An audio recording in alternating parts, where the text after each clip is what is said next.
Hello, my name is Dr. Carl Koschmann. I'm a researcher and a physician at the University of Michigan. I appreciate the chance to speak to this audience on the topic of liquid biopsy for DIPG. So as many of you in the audience would know, DIPG and other brain tumors have fallen behind other cancers in terms of the ability to use molecular diagnostics to follow response to treatment. For most tumors, including most brain tumors, including glioma, MRI is the only approved diagnostic. And this gets tricky when we have situations like pseudoprogression, where tumor is swelling related to radiation, but not necessarily tumor growth. What has been shown in the last 10 years is that for brain tumors, especially high-grade brain tumors, spinal fluid is enriched in cell-free tumor DNA that captures tumor-specific information. What our lab and others have been able to show is that for patients who do have sustained response, we do see a drop in the allele fraction, the percentage of mutant copies of fragmented DNA in the spinal fluid compared to the total number of copies for that gene. And so here you see a patient had a sustained response to ONC201, and we sequenced the spinal fluid and were able to find drops in all of these patient-specific tumor variants over time. We really wanted to build upon that to create a prospective patient cohort, which we've done now on a number of trials, mostly related to treatment with the oral medication ONC201. And the design that we've established is to perform a lumbar puncture at 3 occasions: at an initiation of a treatment at 2 months and at 6 months, as well as to collect plasma and to correlate that with MRI and other clinical changes. What we were excited to find was that we've optimized our digital droplet PCR test for H3.3K27M to a point where the sensitivity is now over 90% in both plasma and spinal fluid. And the what our first assessment was to look at the cohort and to look at the patient samples and compare the K27M variant allele fraction with change in tumor area. And what we were surprised to find was that there was little correlation for both plasma samples and spinal fluid samples in terms of allele fraction with tumor area. Again, when we look at these allele fractions by locations, there's minimal difference. You're able to get high sensitivity in all locations. And this is where it became a little interesting for us.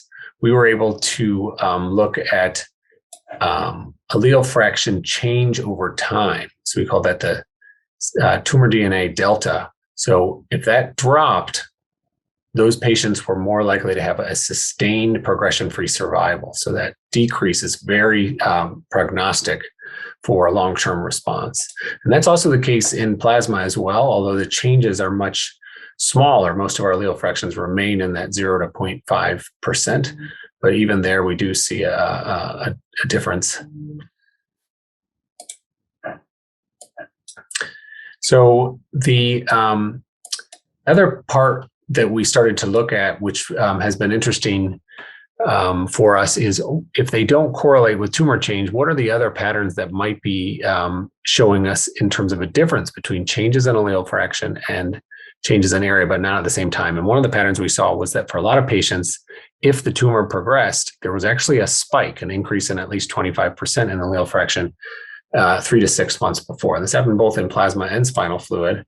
Here's a patient who had a progression at around 120 days of treatment, and the spinal fluid increase at 60 days would have predicted that.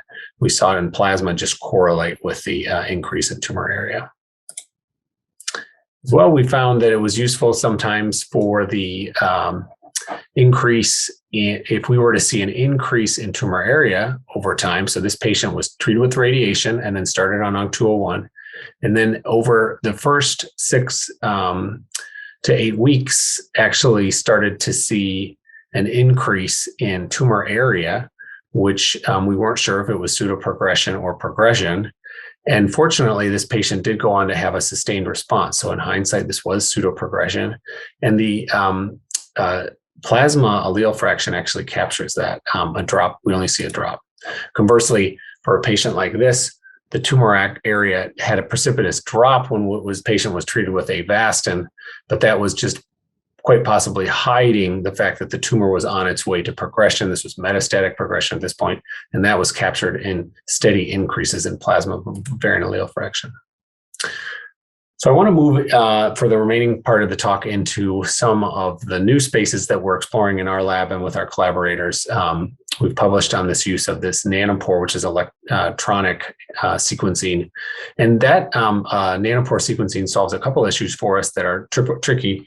ddPCR is fantastic for validated assays like H3.3 K27M, but it's complex to establish and validate new assays. And amplicon sequencing is fantastic for looking at patient-specific variants, copy number changes, but the problem is that it requires a fair amount of volume and informatic time and cost. This Oxford sequencing is simpler, cheaper, and requires much less sample, but it has a high error rate. And so this is something that a postdoc in my lab, Jack Wadden, is working on, is can we get that error rate down so that we can have sort of the best of all worlds and perform nanopore sequencing in plasma samples.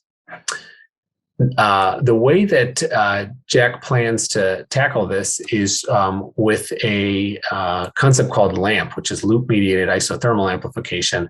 And this allows for extremely rapid amplification, very small amount of sample. It actually piggybacks off of a lot of progress that's being made in this field in COVID testing. And so the other benefit is that there are concatamers that may allow us to drop that error rate down into the range that we would need it to be.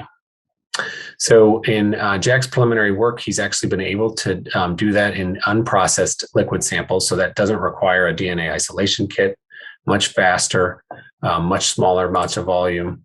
And he's developed code that allows us to informatically improve that error rate and get it down into that range that we're looking for future plasma samples. I actually used his LAMP assay on liquid just from a needle wash. I mean, very small amount of liquid. And he's turned around diagnostics for H3.3 K27M within 1.5 hours just with that needle wash. So definitely beneficial in this case where, like with Dipg, where sometimes sample volume is problematic. And then finally, this is a collaboration with Afra Chima and a researcher in her lab, Noah Firth, where they use a technique that involves fluorescently labeled antibodies on a biotin K27M antibody surface to capture individual nucleosomes to both quantify variant allele fraction as well as to look at post-translational modifications on those nucleosomes. And this is such a good method of enrichment and so sensitive that they've actually gotten this to work in plasma samples from brain tumors. We were able to collaborate with them and use some of our prospectively collected plasma samples. And this is very new data from that collaboration. And what they've seen is in just using small amounts of plasma from our patients, they are able to enrich for these K27M nucleosomes and actually then do a stain for which of those nucleosomes have acetylation. We would expect these K27M mutations to have higher acetylation. Indeed, our samples from K27M mutant patients do have higher acetylation, helping with diagnostics and potential therapeutic monitoring, especially to therapies that might be expected to affect acetylation like HDAC inhibitors. So very exciting new collaboration here. Just in summary, digital droplet PCR, very sensitive and specific for H3.3 K27M. Nanopore sequencing allows some improvements over NGS sequencing. And we have established some feasibility of fluorescent microscope quantification of mutant nucleosomes. All of these can be used sort of in parallel with each other. I'm not sure one is necessarily going to, there's going to be some utility in potentially employing all of these on these liquid samples to sort of really get a robust look at how patients are responding to treatment. And then finally, just feasibility of serial CSF collection. We do think that this should become standard of care for our high-grade glioma. I think these tests are only going to get better and more available, and could help us with predicting PFS, differentiating pseudoprogression and pseudoresponse. So with that, I'll thank my lab and my funders and my collaborators. Appreciate your time.